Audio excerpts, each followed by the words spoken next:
Bradford Ferguson here with rebellionaire.com. I'm here with Matt Smith, and today we're going to reveal our Tesla bot valuation. How do we get to $3,415 per share in our base case and $11.9 trillion just on the value of Tesla bot alone? We're going to share that with you. We're going to share our assumptions, and we're going to share our bull and bear case as well. And we're going to take you all the way through it. Hopefully, you'll learn more about how we value this opportunity, how you might value this opportunity, and about valuation in general. Matt, go ahead. Yeah, it's a favorite topic of mine, not only valuation, but big opportunities like this and trying to put pencil to paper and how should you even think about the opportunity. So maybe I'll go ahead and just share my screen here to kind of walk through the thinking, because I think with any valuation of anything at all, you have to start with, okay, what are the overall economics that you're assuming? Hmm. So let me go ahead and kind of start off with like the unit economics. Obviously, a Tesla bot, the whole point of this is to essentially offset some labor expenses, or maybe said another way, to do some work that is of economic value, which would normally be done by a human. So at least in the early phases of the bot deployment, I think the way to think about this is to be offsetting human labor, so some wages. Now, the Tesla bot is not going to be like a typical human in that it can actually do two or maybe even three shifts at a time. So the normal human works 8 hours a day, 40 hours a week. The Tesla bot should, in theory, be able to work, probably more than 20 hours a day, probably close to 22, 23 hours a day with some charging. And it could therefore offset two, maybe even three human workers. So when we started thinking about how to quantify the value, just the economic value of the Tesla bot in general, we thought, okay, let's just start with what's a kind of medium or low level wage that at least in the early days, the Tesla bot could be offsetting. So thinking of like a factory worker is the most prime example here. And so going back to the model, we're assuming that it can offset two workers. So we're not going fully aggressive here on three and some like 95% utilization or anything like that. Yeah. And this would be a fully loaded wage, and now fully loaded means not just the salary benefits, all the payroll taxes that employers have to pay on behalf of the employee. So this might represent a salary of $45,000, $50,000, but when you add in all the taxes and fully loaded benefits and everything like that, the actual kind of wage offset on an annual basis per employee or per worker would be about $65,000. So times two workers per year, that's $130,000 of essentially value that's being done by the bot, assuming it can Hmm. functions on a level that's more or less on par with the humans. Which, to be fair, like not all jobs, at least in the beginning, will be capable of being offset in that way. But I think starting with factory workers is a good way to think about this. And then the functionality will obviously increase over time as more training data goes in there and more jobs are essentially being able to be trained. So then to think about the value of one individual bot, it's not only, okay, you're offsetting two workers, but what's the useful life of that bot? We're assuming 5 years here, which we don't really know, but we think it's a reasonably kind of middle of the road assumption. The car is going to last more than 5 years. We think it stands to reason that the bot probably should last at least 5 years. There's potential that you could have some increased wear and tear. Obviously the Tesla bot falling could impact its life. So how often does that happen? And Bradford, I know you had some thoughts on grinding, Yeah. so maybe you can share some thoughts on that. Yeah, and what we're going to show is the leg and the egg video, where the Tesla bot, the leg is jumping up and down, but then suddenly they put an egg there and it stops right on top of the egg as soon as it feels it. So one of my concerns was just how long the rotors or actuators would last. So I was thinking maybe it'd have a 1 year useful life, but how sensitive it is to feeling that resistance on the rotors or actuators, um, that it's going to resist grinding on those motors and should end up lasting longer than expected. So I think 5 years is a fine useful life. And besides, like the Tesla bots can probably repair themselves. They'll probably be designed to be easily repairable and easily swap in uh, n- new parts for that. Yeah, that's a very, I think, important point is, yeah, the if you damage a piece of it, they're going to be mass producing all the different parts of this. It's going to be drastically simpler to manufacture these than it is to manufacture a car. So it should, at least in theory, be somewhat easy to repair them relative to like a car. Hmm. So going back to just essentially putting all these numbers together. So you essentially have 5 years of $130,000 of annual benefit that can be realized between the bot owner and Tesla, who's selling the product. So that's And six so, hundred and fifty thousand dollars, but you have to discount it back to present value, right? yeah, to present value at the time of the sale or even of the lease. And so when you do that, that $650,000 becomes $469,000 if it were to be sold essentially. And so then you can Mhm. calculate that as like a lease price. So for the math from here is okay. How much of that value can Tesla have, and how much do they need to kind of split with the factory owner who's going to be buying these workers? The for kind of simplicity here, and you can adjust these assumptions, but we're essentially assuming that the factory owner or the buyer of the bot will be able to recoup 50% of the value that's provided. Mhm. So that ensures a very high positive NPV, acquisition for the bot owner, because they can essentially buy something for 234,000 over here. Sorry, $234,000, which to Mhm. them has a value of $469,000. So Yeah. immediately, kind of NPV positive value proposition. And Tesla, on the other hand, will be able to sell for a price we think, around here, where the cost of goods sold is just going to be a fraction of this. So very good margins for both parties involved, which should, if these economics hold, allow for a kind of ramp in the volumes to be as kind of large as possible. So that's kind of the overall assumptions underpinning this. One quick side note on like a valuation perspective and kind of how to think about modeling this is a lot of Mhm. people think, okay, well, the Tesla will lease these to make sure they've got recurring revenues. But from a valuation perspective, it really doesn't matter as long as the lease is priced appropriately, whether you are doing an outright sale at that $234,000 or essentially leasing at $65,000 per year. The value proposition to Tesla on a net present value basis is the same. So that's just a quick note that it's Mhm. for simplicity, for kind of ease of modeling purposes. We've just assumed that these are sales, but you could just as easily model these out to be leases, and the numbers won't really change. Yeah, and we're adding some conservatism. So we're assuming two workers and not three. So a 67% utilization. So there may be times where the bots get cranking, but then they're not able to really support the bots.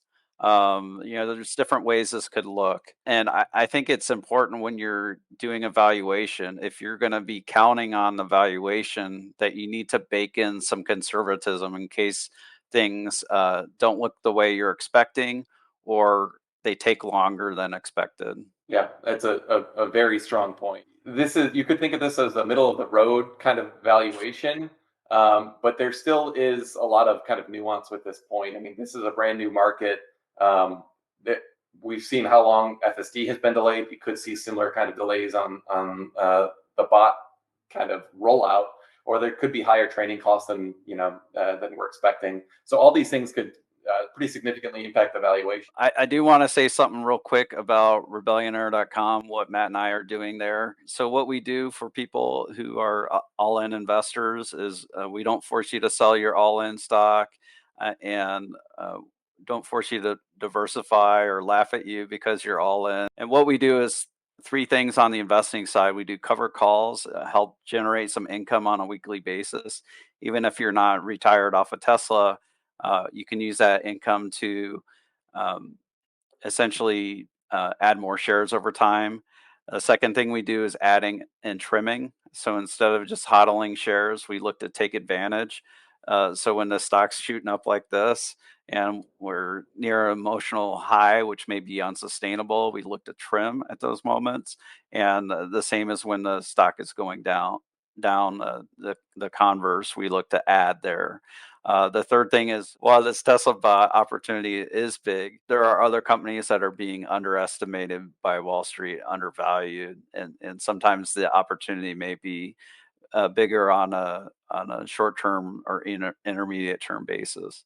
And the last thing we do is financial planning. So it's real custom, hardcore financial planning where we look at all the markers of your financial situation, figure out what your first principles are, and then we decide, okay, what are the best tactics for you? We're looking at your Tesla shares as the real currency, whereas a lot of people are looking at dollars, so they make mistakes. So that's enough about rebellion there. Let's continue about Tesla bot. But at least here's kind of a rough way to look at some numbers and think through the opportunity. So with that kind of setting the table of what is the value just of the bot itself, at least in the beginning, before you get to the point of saturation, when there's, when you've filled all the kind of factory jobs that need to be filled, Mhm. then you kind of need to move downstream or potentially upstream it with just much better functionality.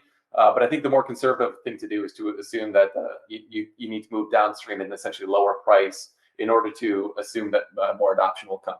So let's take a Yeah. look And at the. let me give another conservative point here is that we're assuming that they're able to get half the value of the bot. Um, so yeah, Tesla, once they fully use the bot themselves, once they put it in supplier factories, they're going to have to be selling or leasing this to other parties. And while there will be more aggressive manufacturers who will, open arms, want to have the Tesla bot, they're going to be skeptical. We own a company called Air Test Systems, and their product is so good. Like their customers are skeptical that it worked that way. So we're not expecting that customers will pay the full value, even though if there's a crap job that's repetitive and boring that you can't keep employees at, that is very hard, and you're constantly hiring people for this job, that's going to be an ideal spot to employ the Tesla bot. And you're going to be able to count on that worker to show up. They're not going to have family issues or have a bad day or get distracted or tired. They're going to be It's going to be consistent, and be able to train it. It's a good point. But let's enough of us rambling. Let's kind of Yeah. talk about some of the numbers and what we're assuming. So let's start with the base case, just to kind of see how this ramps. So you have to assume some amount of ramp, and of course this will be wrong, but it kind of provides, I think, at least an idea of how this ramp could happen. So essentially, we're assuming that next year in 2024 they'll have kind of very limited production.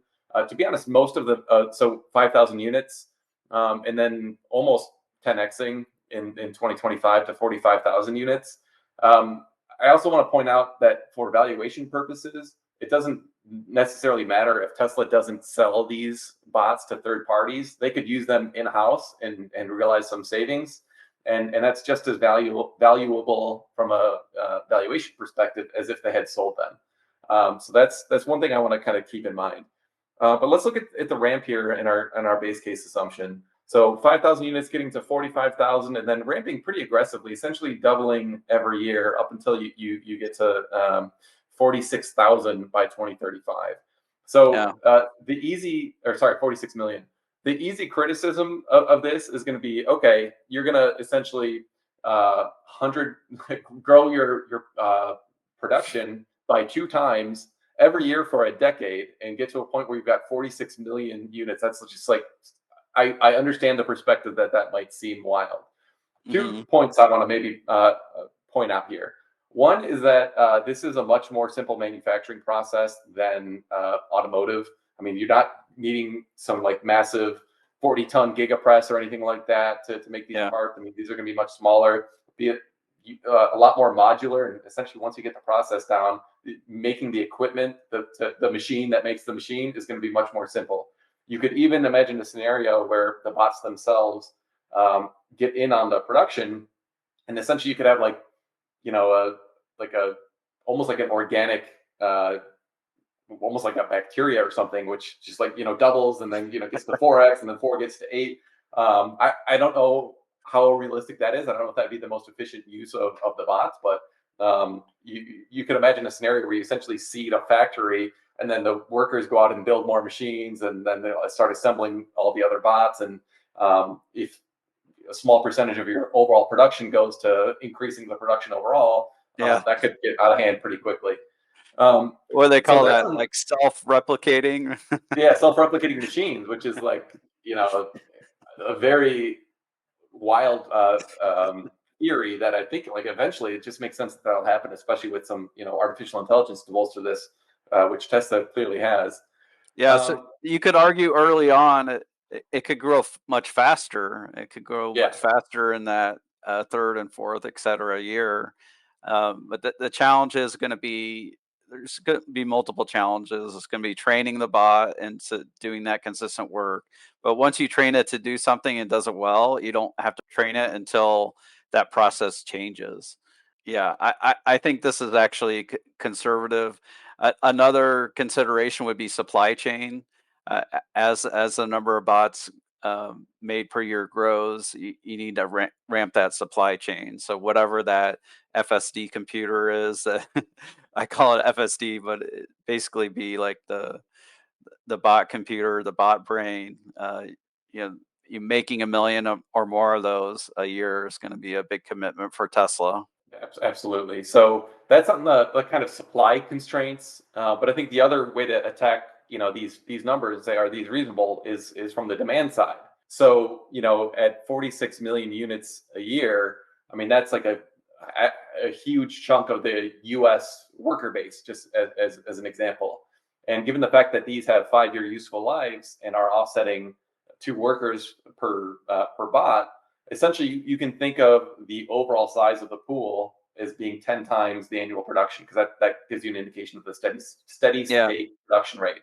So that means the 46 million per year is actually representative of offsetting 460 million workers per year.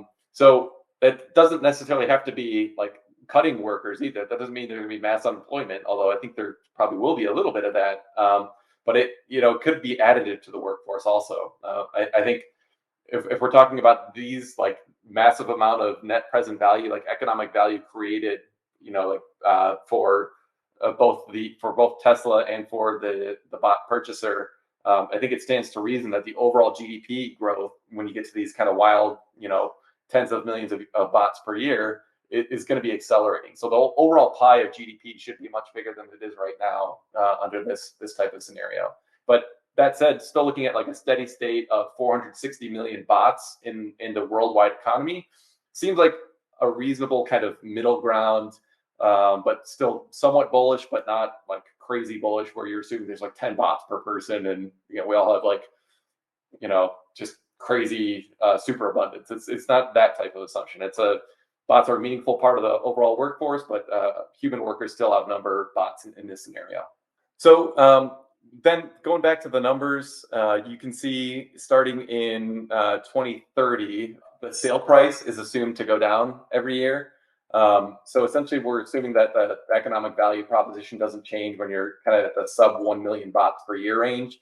But as you start to get more saturation in the market, we assume the kind of use cases will need to go down more. We'll need to be like lower net present value kind of use cases. So maybe like agriculture, that type of thing, where the wages are lower than like a factory setting, for example. So we essentially assume that the price that these are sold for decreases by 10% per year, starting there. So you get to the point in 2035 where you're selling, way more bots, 46 million, but at a price of only 125,000 per bot. So that gets, I mean, the value proposition there, I think at that low of a sale price would actually be quite substantial. But it's at least worth pointing out that the price is going to have to fall. So then you have to assume the cost of goods sold plus the O&M. You could model these out separately. So one way to think about it is the manufacturing cost. but you also have to account for the training costs. And this is frankly just a very hard number to hone in on. So how much is it going to cost to train the bot how to do a factory job? And as you have millions of bots out there, how much does that cost change over time? We think the vast majority of the cost is actually going to go in like the capital expenditures for the compute, and then for the energy essentially needed to run the training. And my point of view on this is iterative to the automotive case, and they've already built out most of that infrastructure for the automotive case. So we don't think there will be a massive amount of incremental cost that we need to account for on the bot side. But even if you want to assume, say, $100 billion or even more, that's frankly rounding error when we're talking about $12 trillion opportunity. So that's maybe just one way to think about it. But nonetheless, we're assuming like a total operating margin or cost of goods sold plus O&M of $30,000 per year, and then essentially that's decreasing by 5% per year, just as you get better at scaling up production. So then you essentially just multiply the bot production by the margin that you're assuming here, and you get to operating income. So you can see in the first year it rounds up to $1 billion. I think it's just about exactly $1 billion. And then it gets to the kind of crazy numbers pretty quickly. So crosses the $1 trillion mark in operating income by 2033. And then by 2035, you're at $5 trillion annually, which is kind of wild. So because we're doing a discounted cash flow here, we need to account for our terminal value. There are a couple different ways of doing this. So this is the valuation nerd in me kind of coming out. One way would be to assume like a multiple on the final year net income. So that's kind of down here, and this is just the taxes coming off. So for those of you who maybe aren't following this, so 20 times the steady state 2035 figure, which is, by the way, is like the S&P average, is $75 trillion. Another way to do the math is to do what's called the Gordon growth model. So you take the prior year cash flows times a steady state growth rate. I've assumed 5% here, which could be on the high side, but I think given the assumptions we have here, I think it's actually pretty reasonable. But when you do that, it gets to a $47 trillion terminal value. So I just decided to use the lower of these two. So we're using 47 trillion as the terminal value in 2036, essentially. And so all we're doing here is discounting the net income back to the present value to get to a 2035 market cap of 8.4. The present value of the market cap of $11.9 trillion. So one way to I'll stop my valuation nerd stuff here. There's the point being, like, you could do a more technically accurate valuation by like assuming some capex and like backing those things out and like adding back depreciation. But as I was kind of alluding to before, we think those things are kind of rounding error in the overall magnitude of $234,000 sale price. Is that the right number? Is your gross margin, the right thing? Those are much more important variables than kind of getting like the working capital on a discounted cash flow figure exactly right. So just wanted to point out that fact. And we definitely want people's feedback. So hit us up in the comments. All right. So we have a present value essentially of nearly, let's just call it $12 trillion. And so that's kind of the headline number here. But I want to spend a minute before we go into the bull and the bear case, kind of unpacking that number. What is that number and what is not that number? So it's not what we think the fair value of Tesla is today. I want to make that clear. Like if Tesla went up to even $5 trillion tomorrow, that would be a strong sell signal to me. There's a huge amount of execution risk kind of baked into these numbers. Tesla has not proven out that the bot can, perform even basic, kind of factory assumptions or factory jobs yet, let alone, kind of transitioning into all the wide variety of jobs and being able to train effectively and efficiently on that in order to get to these very large ramp rates that we're assuming here. So we think it's all the data points kind of point to them being able to train these bots to do these types of work. But there is a decent amount of execution risk to this number, and that is why, Tesla is not worth, call it $12 trillion today. With that, I think it's probably fair to to go into the let's go to the Well, I also want to talk about why we're deciding to do this valuation now, and why we didn't earlier. So why we're doing it now is we saw Elon's presentation on V12 a couple Fridays ago, and the car was driving itself with just neural networks, and basically it's a breakthrough where they're not having to program in every rule, or they call that heuristic, and they're going to be able to take this breakthrough and apply it to a Tesla bot. So our optimism, our certainty about Tesla bot has increased, and we think that it should be Wall Street should begin to model in Tesla bot. They're probably going to wait till we see Tesla bot in the earnings, so they'll be last to recognize it. But we feel it's time to do that. yeah, absolutely. So let's talk about the bear case. So this Yeah. is one of the things we're trying to figure out. I think probably the most fundamental question here is what is the bot worth? And then I forget exactly where it was, but there was some comment Elon made recently about selling the bot for $60,000.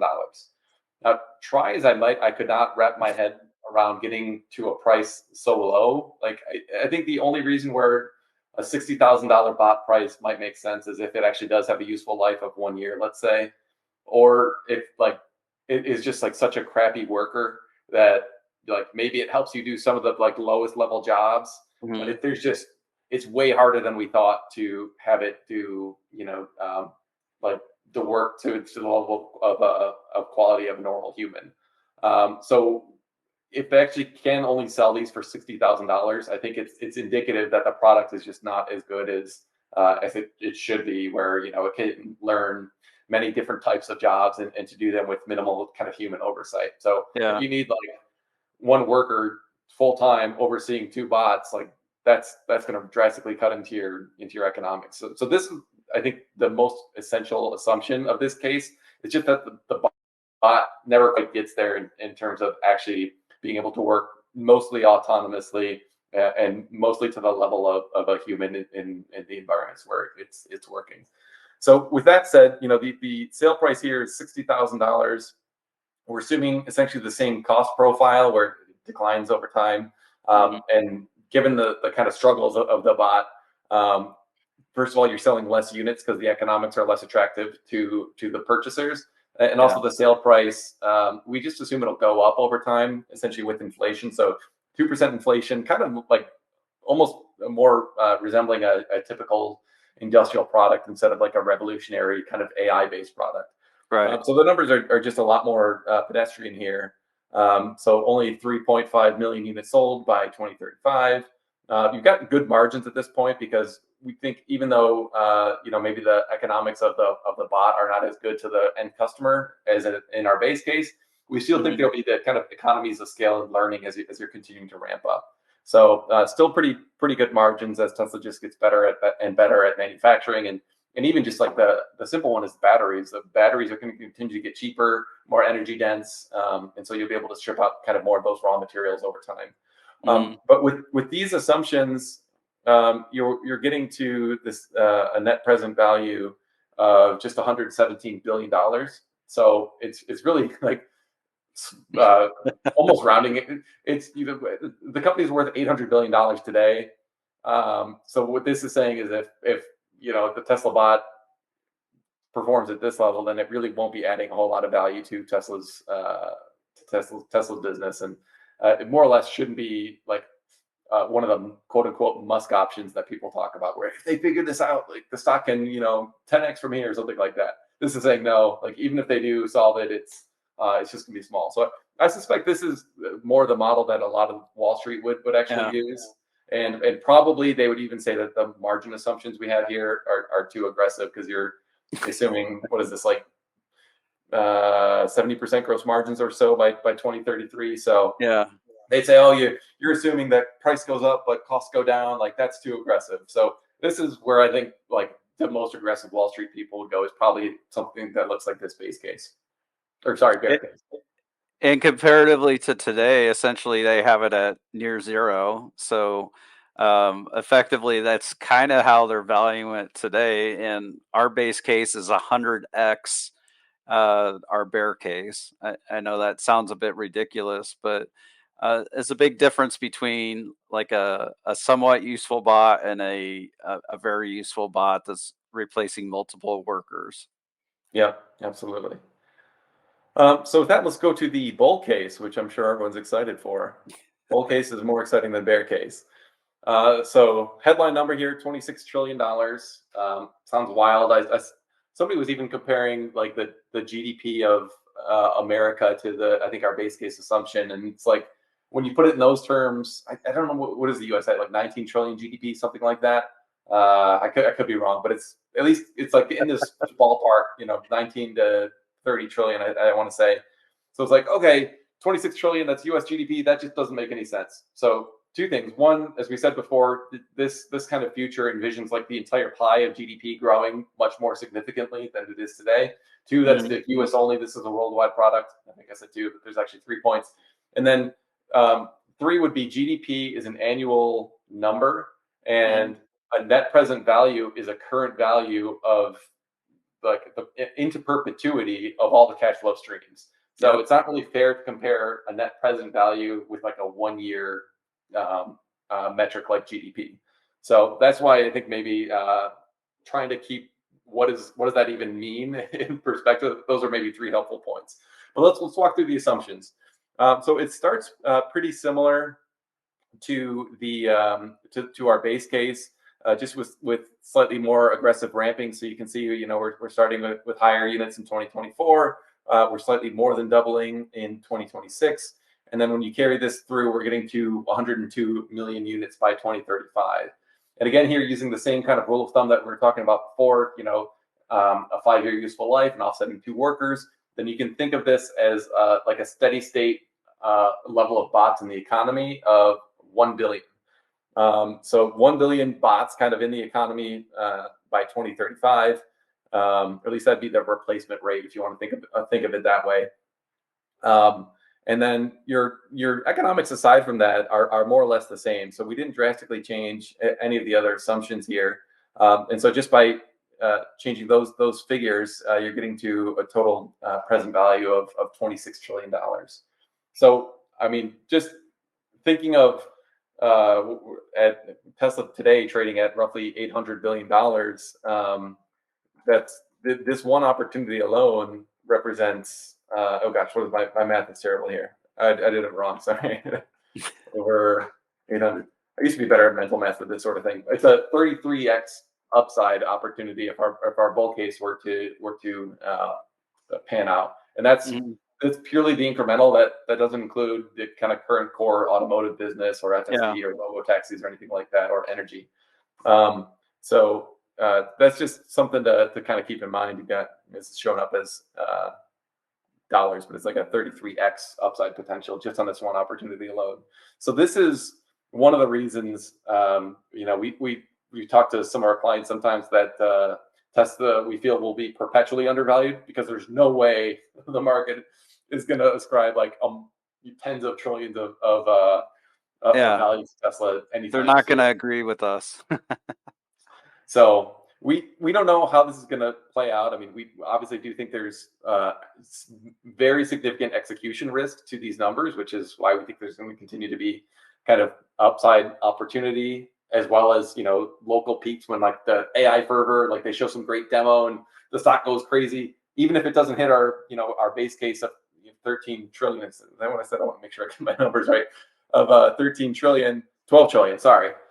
Um, so I'm sorry, even if the stock doesn't, goes on a crazy run, Mhm. even up to 2 trillion, let's say, and as like they hit production of some of these bots and maybe it starts doing useful things, we might even advocate trimming at that point if things get a little too frothy and there's still execution risk. Even though we think the opportunity is so much higher from there, there's still going to be kind of short-term ebbs and flows along the way, and it's not going to be a rocket ship straight up. So Yeah. that's why we think that there's going to continue to be opportunity to trim and add. any exponential business is going to be lumpy. There's going to be bumps in the road. There's going to be, maybe they start a new factory or seed a new factory or two bots and then they self replicate or whatever. But there's going to be lumps in the supply chain, lumps in demand, lumps in usage. So it's not going to be a straight line teleporting straight to the moon. Uh, we are financial advisors. This is not financial advice. Rebellionaire.com is a brand of Halter Ferguson Financial, and you can see our disclaimer on the screen right now. Um, Matt, you've done some incredible work here, and there were a couple breakthroughs in the work as far as you and I were debating. Well, what if they lease it versus sell it? And you're like, well, it doesn't matter. So, they could lease it at this or they could sell it at that. And we just look at the useful economic value, and Tesla should figure that out. Now, if Tesla bot is worth like 130,000 a year, and they sell it one time for 60,000, like that would be a huge destruction in shareholder value. I don't think they'll suddenly be doing that, especially like if they're seeing in house that they're able to do the work of 2 to 3 workers, and to do it well, they'll know the value of that. Tangentially to Tesla, Tesla bot, if it's good, it should allow Tesla to scale much faster and maybe even routinely exceed 50% ramp each year in production. Tesla has an annual goal of 50% increase in vehicle production. Tesla bot with the unbox process that they're going to be doing with the Gen 3 platform, where they work on the front of the car separate from the rear, and then the two sides are different. And doing that, you can get 4 humans, or you can get 4 humanoid robots on each section of the car, and be able to make them much more quickly. Many of the Tesla sites have been limited by shortages in labor. Gig in Nevada, the original vision for it was much bigger, but they settled on a smaller footprint. And what they found was like people didn't necessarily want to move to Reno, Nevada, and live out in the middle of the desert and work in a battery factory. And I've even heard anecdotes where on a weekly or once every 2 week basis, uh, they have a new employee training that's 100 new employees, but the number of employees is not growing at Gigafactory Nevada. But if they had some Tesla bots doing the boring, repetitive work that people don't want to be doing, that should help free up the humans for other work, and maybe it's just feeding the bots. Yeah, I mean I think that's the kind of hopeful vision to paint here is, so a lot of people, maybe the Elizabeth Warrens of the world, or Bernie Sanders would like see this, like, oh, you're trying to like destroy U.S. jobs, or humanity's jobs, and like this is something to be opposed. But I think what we've seen with all technological progress is that, while some individuals will be hurt more than others, the overall benefit to society as a whole is much bigger. So yeah, people will be at the lowest hanging jobs, the lowest hanging fruit will presumably be offset first. But I think like there will absolutely be jobs to kind of manage the fleet and like kind of spot Mhm. some issues that will inevitably occur with these bots. I think training of these bots is going to become Yeah. extremely valuable, because there is going to be a never-ending need to generate training data of, okay, how does the human do this job the right way. Mhm. And so I think it's going to create some disruption, but I think the overall benefit to humanity is going to be drastic if this is the vision that our kids get to inherit. That's a one I'm certainly super excited about. So we believe the low hanging fruit for the bot is in the factory. Tesla is using it in the Tesla centers that are like the showrooms in China. They may deploy those around the world just to create more attention, draw more traffic into the showrooms. But eventually, Tesla bots could be used in nursing homes to care for us when we get older, do all the messy work that other people don't want to do. And there's many other things that um, the Tesla bots can be doing. You could look at scenarios where they're helping to install solar and batteries and maybe the Sahara or whatever.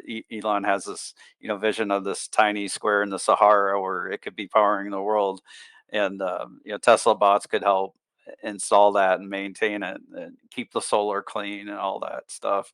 There could be all endless number of jobs that the Tesla bot could do, and that's why we think that the value over time of that bot comes down and will democratize things and make life fundamentally better.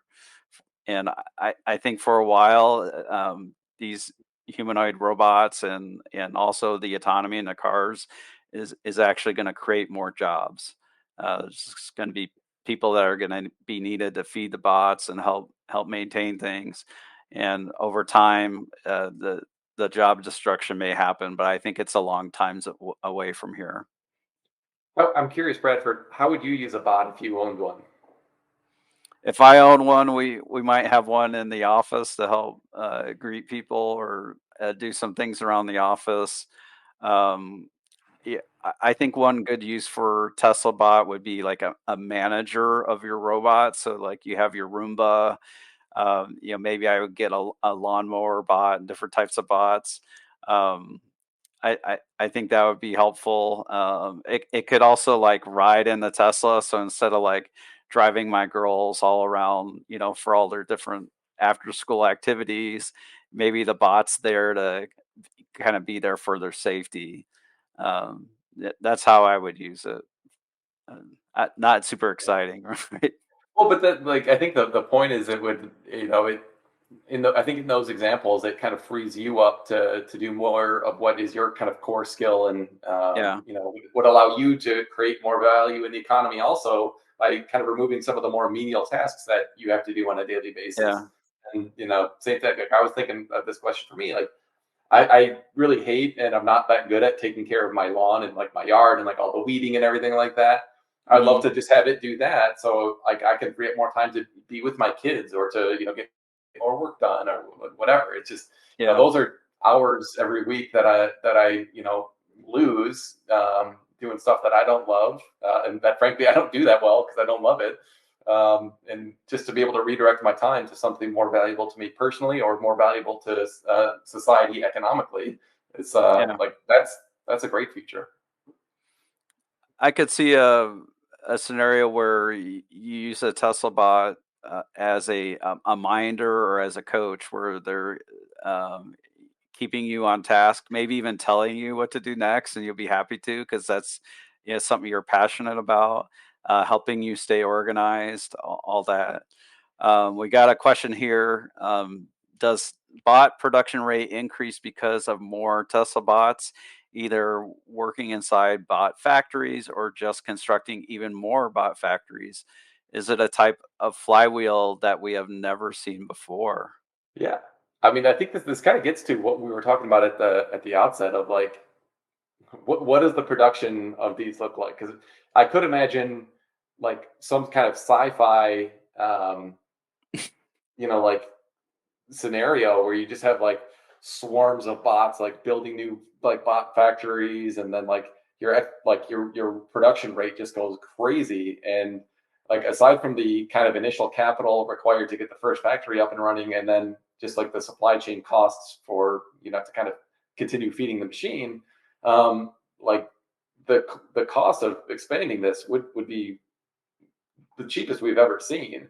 And it could, in theory, if the bots are efficient, like be much more than 100% per year. And if these are providing the type of value that we think we could, like this could look like a like crazy Yeah, bacterial growth or something like that, where it's just like like what like if you take what like a 200% annual growth rate and you multiply or you put that to the power of 20, just to assume a like a 20-year life, like the numbers just get insane. So like it could have those type of properties. And especially when you start thinking of like going to Mars and kind of colonizing that, like doing Yeah. all the work that would be needed to kind of lay the groundwork for making a sustainable humanity there. Like there could be, I think, an endless variety of kind of use cases for this. Mm. I think it'd be very easy for a science fiction writer to envision a future where there's like 20 bots per person just doing all sorts of work. Now Can we you can go debate back to whether, the bull case for a second, Matt? yeah, I sure. think people are gonna worry that governments will fight this, and if we look at 2035 in the bull case, I'm guessing the amount of tax that would be paid by Tesla would be pretty high. Um, Yeah, so here we're assuming $2.8 trillion per year. okay. That'd be a pretty nice tax base for sure. And that's just Tesla's portion of it, by the way. That doesn't include you basically have to double this if you believe in the economic value that we're kind of proposing, because Yeah. the buyer would also have, income essentially, that uh, that would also be taxable. So when you combine Tesla's profits and taxes plus the purchasers' taxes, the government would be looking at over $5 trillion a year in revenue. And so this is, I think, the future where Elon has been talking recently about UBI. Okay, the government's taking that kind of money. The GDP is like so big that in theory nobody needs to work anymore. So much wealth has been created. That people, society overall is just much more wealthy. Um, with this many bots in the world, like we don't need to worry necessarily about like food shortage, and like there's just abundance of Mm. energy, abundance of food, abundance of very low cost workers because they're bots, and they do just so perfectly. Like this is I think the kind of future where in that type of scenario, Elon is essentially saying, okay, you could have universal basic income become a thing, and the government would be happy to fund it because look at how much money they'd be raking in. They'd probably introduce a lot of other programs too, but I think that's one scenario where this could become a reality. Or where Elon responded to my tweet where capitalism, or my video with James Dalma that in Farzad, that capitalism could inadvertently create communism. Like this is, if you take this to the extreme, that was obviously said a little tongue in cheek, but you could get to that point where there's just so much abundance in society, that it's just like, okay, well, let's make sure that everyone has all of their basic needs and then some kind of fully Yeah. paid for. And there should be, more than enough wealth and free labor to handle a situation like that. Yeah, so I think it's going to be tricky how to value this in the future, especially if it's super successful. Um, if you're a hyperbole, I'll say something for the hyperboles here. This will be a bit hyperbolic. I think we lost Matt, so maybe you could tease him. But um, so instead of replacing two workers, it replaces three. So you can add 50% to our valuation there. And the other thing is that let me add Matt to the stage. Um, so I was saying, Matt, instead of replacing two workers, it could replace three.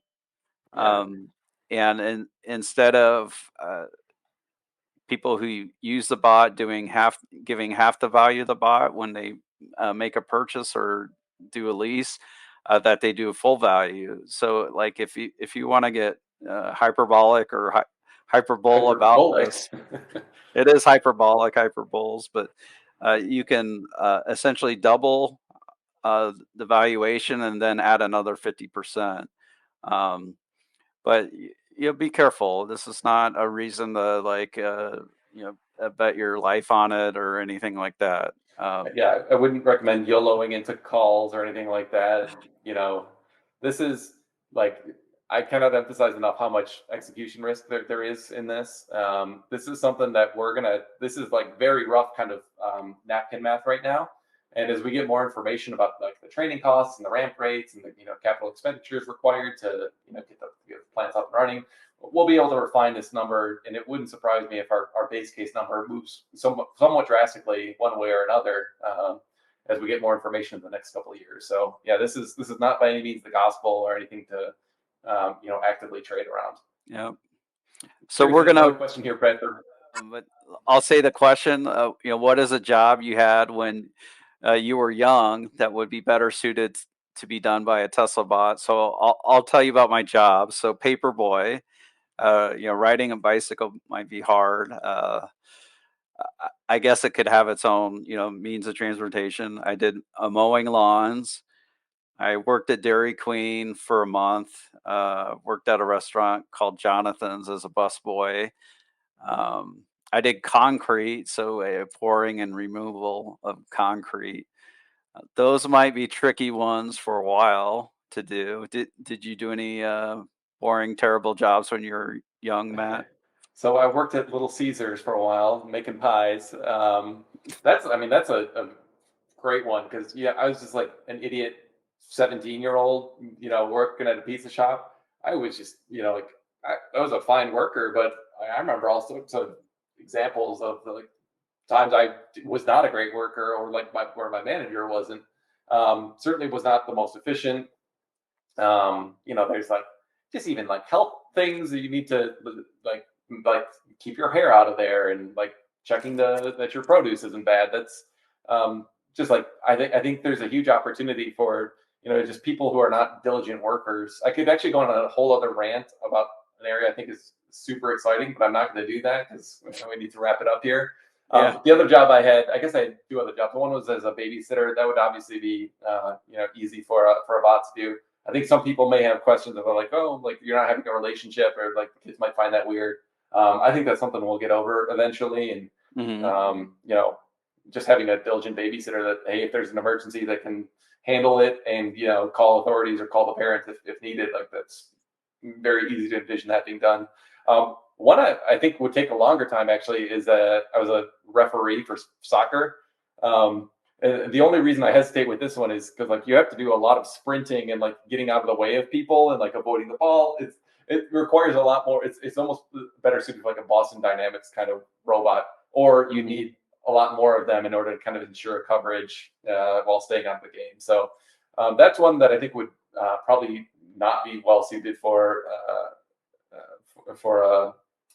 a bot anytime soon. But I think yeah. that the TAM of like sports referees is probably quite small, so we're okay giving up that opportunity. I think.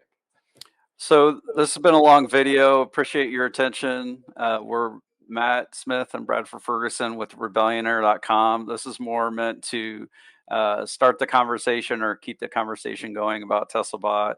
We're curious to hear your feedback, and it's been good to talk with you. And Matt, fantastic work. And I'm going to say bye for now. Bye for now.